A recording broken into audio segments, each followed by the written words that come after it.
Hello and welcome to EE 447. I'm your instructor, Gregory Myers. In this video, we're going to look at the anatomy of a basic static HTML web page. To begin with, I'm using Microsoft Visual Studio 2017, but any other IDE that supports HTML development will be fine. We're going to go to File, New, File. And I'm going to create a HTML page from the built-in template. I want to look at some of the basic pieces, some of which are required, and then later in this video we're going to add a few optional pieces. To begin with, the first tag that we want to take a look at is the Doctype. This describes the type of data that is going to be received by the web browser and ultimately how it should be interpreted. Web browser can technically support different document types. In this case, we're going to focus solely on HTML. The one thing to note is that the HTML follows the Doctype tag is an attribute and not a tag itself. On line 3, we have the HTML tag, along with some additional attributes of the language, as well as the XML namespace. In the Microsoft Visual Studio 2017, the default template includes the XML namespace, and this is used to validate HTML. The next tag that we want to look at is the head tag. The head tag is the element that represents the container for the metadata. Please note that some of these tags that we're going to look at, position does not matter. In this particular example with the head tag, it does, however, matter, and it must be located between the HTML tag and the body tag. It includes information that can be used by parsers to manage or to discover data about your web page. In addition, the head tag also includes the title, which we will see later is shown in the tab of your web browser. Inside the head tag is the meta tag. To begin with, we're just going to start off with the character set attribute. The character set attribute in this case is UTF-8 that refers to the encoding. Also notice that several of these tags are self-closing, and the metadata tag is a good example of that, whereas the head tag has on line 4 an open head, or what's referred to as an open tag, or open head, and on line 7 we close that tag. Certain tags you'll see do not require this, and once again are referred to as self-closing. The meta tag being an example of that. As I mentioned just a few moments ago, this is followed by the title tag, which is what is displayed by your web browser in the tab. The next tag that we see after the head is the body tag, which defines essentially the visible portion of your web page. And notice also that it has a regular closing tag on line 10. The one tag that we do not see that I would like to include here is the comment tag. And so if we start off, your IDE should help you with this, with certain tags. In this case, the comment tag, we're going to put it manually. And I would like at this point to point out where I'm getting some of our information from. And so using the w3schools.com page for reference, particularly the HTML element reference, would encourage you to bookmark both the by alphabet as well as the by browser support pages. You'll find both of them useful. In this particular case, I'm going to be primarily using Google Chrome, and so we'll want to make sure that the tags that we use are supported by Google Chrome and preferably universally supported. So I'm going to go back to the HTML by alphabet, and I just want to simply copy this link into a comment. And so you'll see that the first one that we have here is the open tag with the exclamation point, followed by 2 dashes. Comment text then is being ignored by the web browser. So back here to Visual Studio, I copy in that URL and then close my comment tag. All right, continuing on with our example here. What I'd like to do now is I'd like to have a demonstration of some tags that are used for displaying text. Nothing fancy, just a few sentences in a paragraph.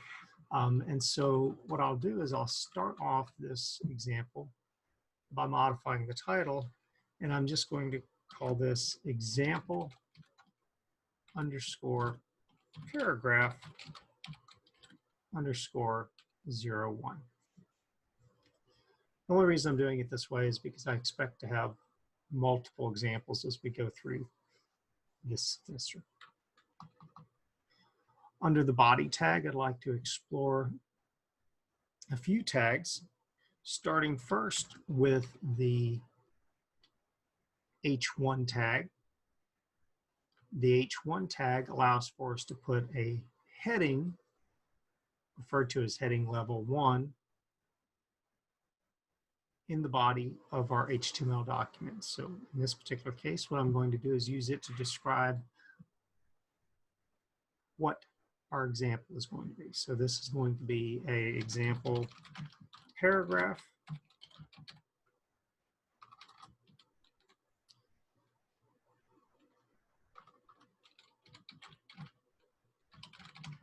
Using several different tags.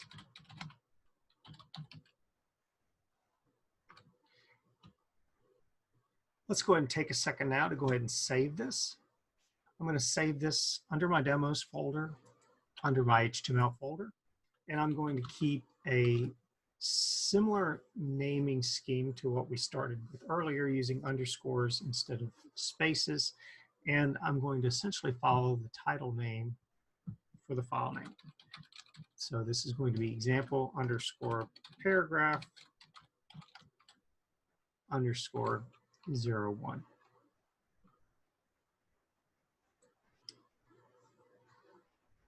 Now, if you go to the split view, you'll see that our static web page has a level 1 heading on it. In addition to this, we want to add the P tag. A P tag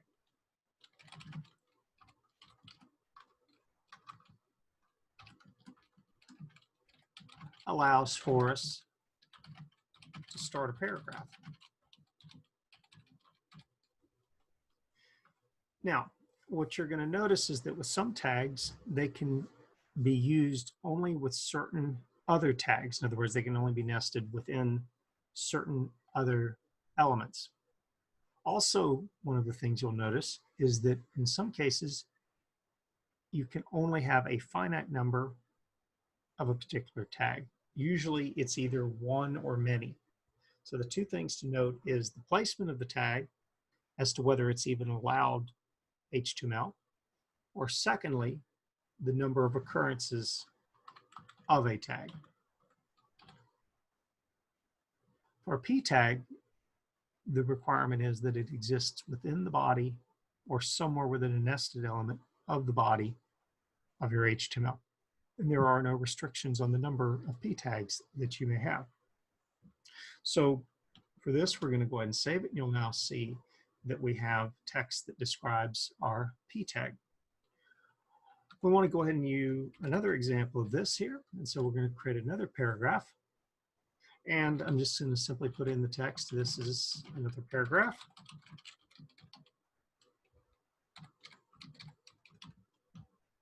I'm going to go ahead and save it. You'll see also down in the split view, particularly in the design view, that you see now another set of text.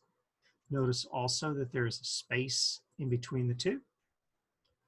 The space is automatically generated by the web browser at the conclusion of the p tag. Sometimes you may not want to begin an entirely new paragraph simply for the purposes of having a new line. What you'll notice about HTML is that if I hit enter, and what it appears to be adding white space into this paragraph, when you save it, in fact, does not. So in other words, we do not see multiple lines here. So we're faced then with the question of how do we forcibly insert new lines without creating a new paragraph for each line of text that we want. So one way to do that is to use a BR tag. And a BR tag simply allows for us to have a new line. It is also a self-closing tag. And so in this particular case now, what we can do is we can add, this is another line of text within the same paragraph. Let's save this, and you'll notice that now those two lines of text are now closer together than the first two lines. Also notice that I am having trouble spelling the word paragraph. All right, continuing on with that, a few other examples of text manipulation that we'd like to do is I'm going to go ahead and put in another BR tag. Once again, notice that it's self-closing. And I would like to look at a couple of common tags for text, including italic and bold. And so we'll start off with a I tag. So this is an example of italics. I'm going to follow this with another BR tag. Save it. You'll see now that we get an italics in our example.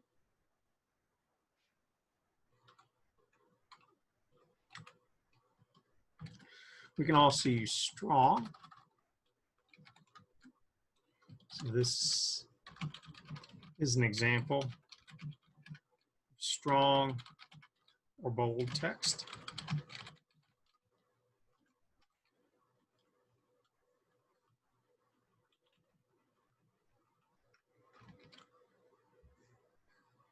And you'll see that you can also combine these two types of text manipulation by simply nesting inside the I tag the strong tag. And so this is an example of italic, bold text. Now, you'll notice that this line is now next to the last line, and that is because of the fact that I intentionally forgot to include a BR tag. So you can go back here now and change this. I'd like to reinforce, though, the point that the spacing in the HTML does not affect necessarily the view of your web page. What do I mean by that?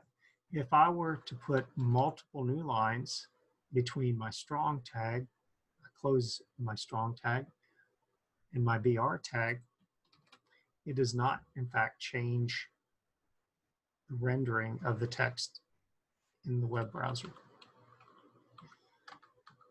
Instead, what I encourage you to do is try to maintain your HTML code in a relatively human readable fashion.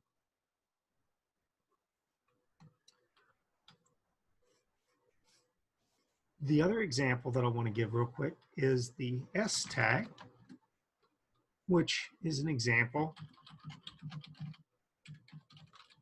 of strikethrough or correct or inaccurate or irrelevant text, not relevant text. So this is essentially a strike through.